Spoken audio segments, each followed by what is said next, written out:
rebuilding. A catastrophic failure, a new start.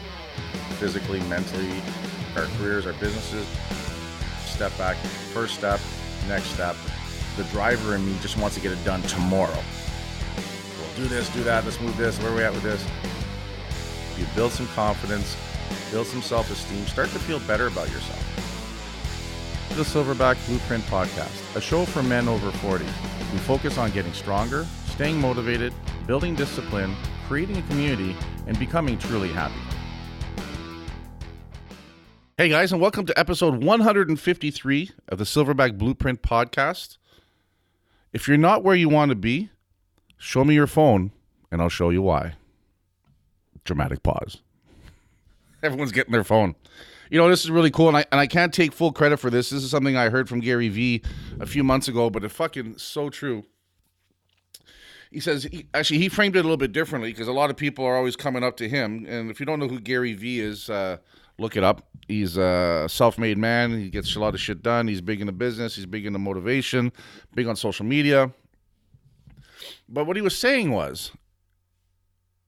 is he can tell a lot about a person, about who they really are, by looking at the first screen on their phone and looking at what apps they have. And basically what he was getting at there is it's where your attention is and where you're spending your free time and how you're spending your free time. And it's the same thing I like to look at too, is that if you're not where you want to be, show me your phone, because it's an indication, it's a slice of what you're doing.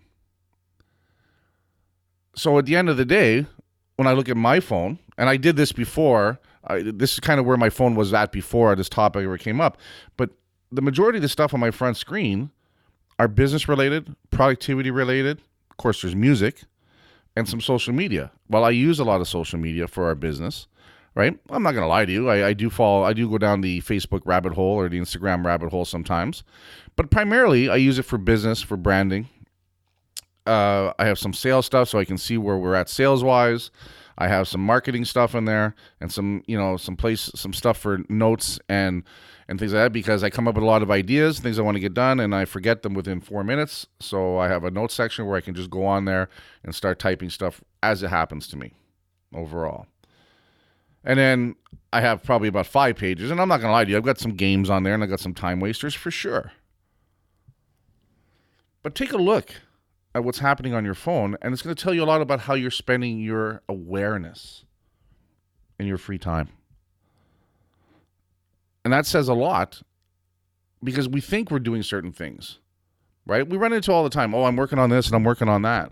But sometimes we need to look at ourselves and see, are we really doing it? Are we really setting ourselves up so that the things that we need to work on, the things that matter most, they should be a touch away.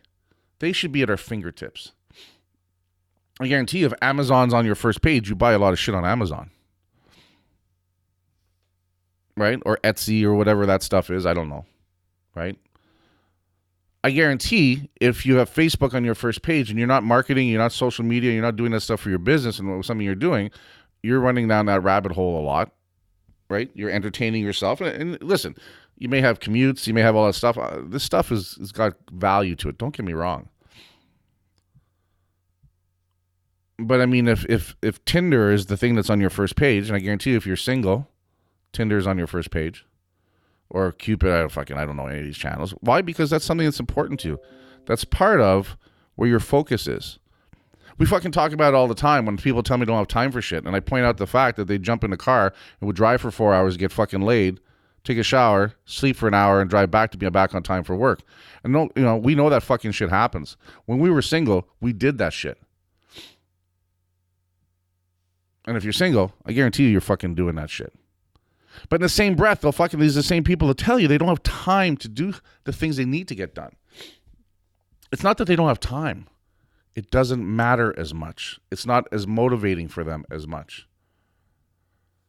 Because we spend time on the things that matter to us. When we say we don't have time for something, what we're saying is it's not a big enough priority. But we don't want to say that. We don't want to say our health is not a priority. Our financial freedom or, our financial health is not a priority. Doing a great job at our work is not a priority. We don't want to come out and say those things. So we say bullshit like, I don't have time. I got too much going on. But the problem is when you start listening to what people are selling you, you start hearing the contradictory, what's the word I'm looking for? Thank you, contradictory. I only know 11 words in English, guys. If you notice, I just use them all over and over the place, right? In different patterns. But we contradict ourselves often. That's why in interview processes, right, cops and stuff like that, when they're trying to get to the truth, they ask you the same question many times in many different ways. And then they listen to what you're saying. The most effective way to communicate is to listen.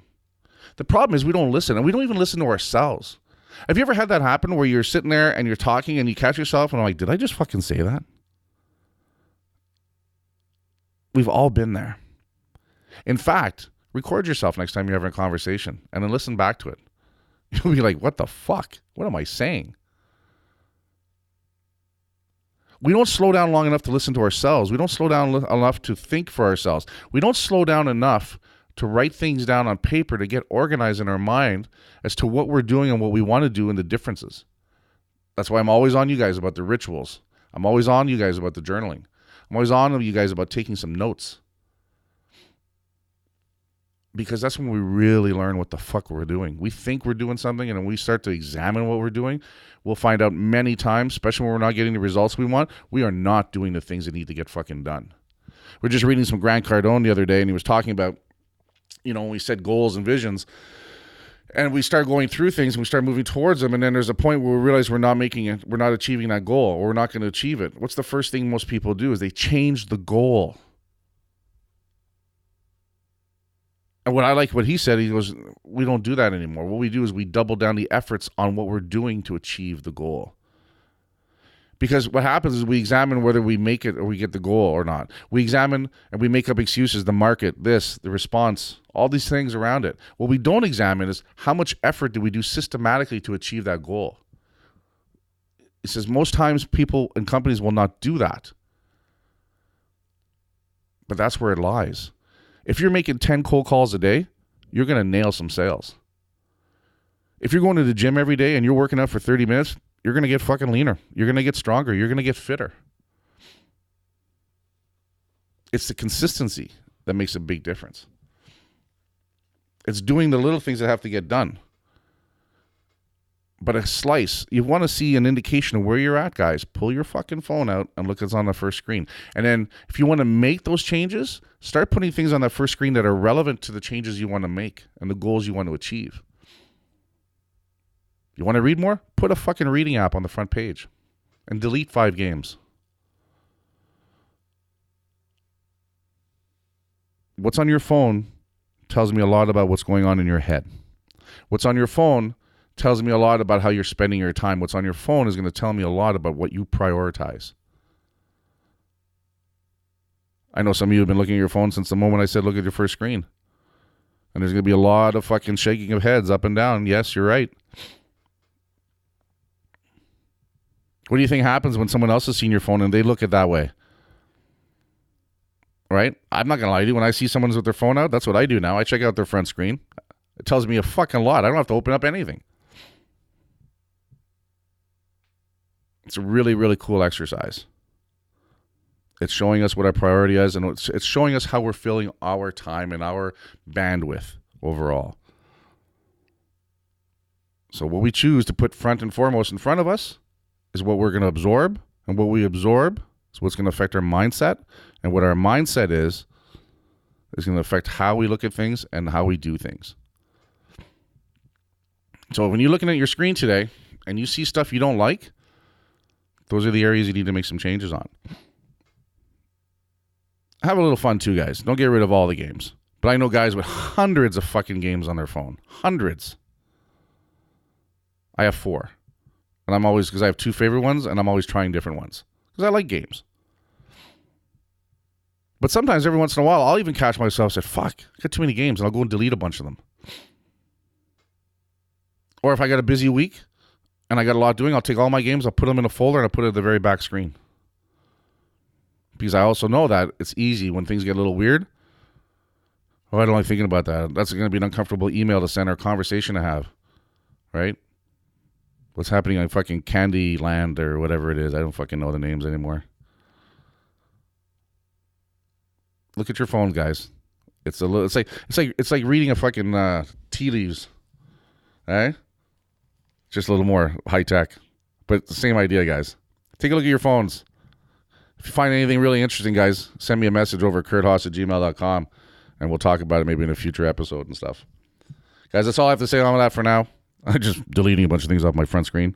Head on over to iTunes. Leave us a 5-star review. Keep that shit on your front screen. Head on over to hostilegear.com. Get yourself something cool to replace your time spent with your games. Use the code word Silverback. Save 20%. We need to come out with a hostile Silverback app or something like that. I remember when apps first came out and people would call me up and say, oh, we can create an app for you. It'd be like $10,000. And I'd be like, fucking no. Now you can get an app done for like $47. Still haven't done it. I don't know why I haven't done it. It's come a long way overall. But as always, guys, work hard, motherfuckers, and I'll talk to you guys later.